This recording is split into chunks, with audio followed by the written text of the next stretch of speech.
dâu pha chalai tên nè na thuron phua tu kê lal shuai tuanga ô nang mi zau tlang val ivang lai hian tuai su chem pui tuai nem chu angan tak nemo ivang lai hian chol tui ning zuwa chol tum su chol na omni se arvi kong re chua pang he ning zuwa hian lim na zong su ining zu in ai na sa inan ningang che ho te u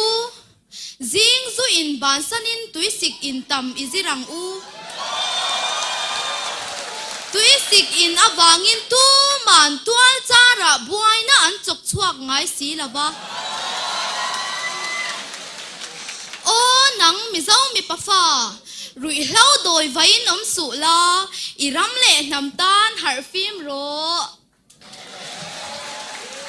ivang lai hian na thok la i than tui luang ro se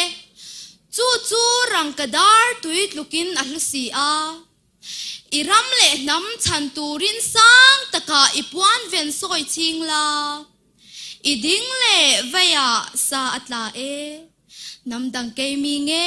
mai chu cher mai chi in iram le nam tan pen chuak ro o nang mi zau nu la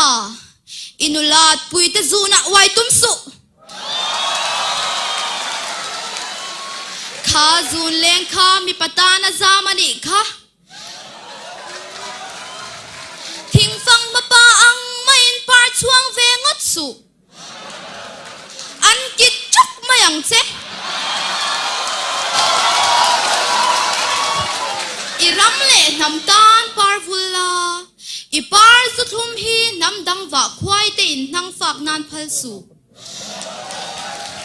nam dang ke chala to na thang khwan dim lo la sial rang a shin thei nan iram le nam tan i chul vong thiang lim ro iram le nam tan i nam shui sui mar la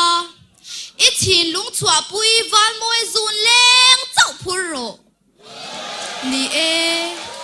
nam dang zun nen phur pol hau su i mo itan her se buk noya se thu di lan puya i zau na thak pui chau thangang che o nang zo faleng YMA inai awang hian limin zuang ro i beng pelin zuang la zukla pangdam kong kan zuanin zuang ro ring takin zai la do sang pelin zai mai ro apoi ne mo jing chian bo ar po zai khal mai la o nang YMA sel na an ka itong chi nem ni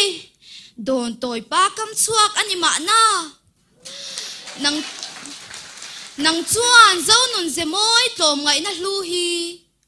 tuai tir tlai rol lam lian chom takin I chom nung chi na riang vai chan hai te I hai ngai lawa chan pui ngai te chan pui turin I chan atleu ngai hek lo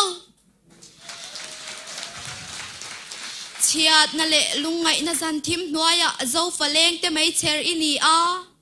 chel mi ruan lovin khovel mi te mit mua I eng zual zel don si YMA vul zel ro se kalome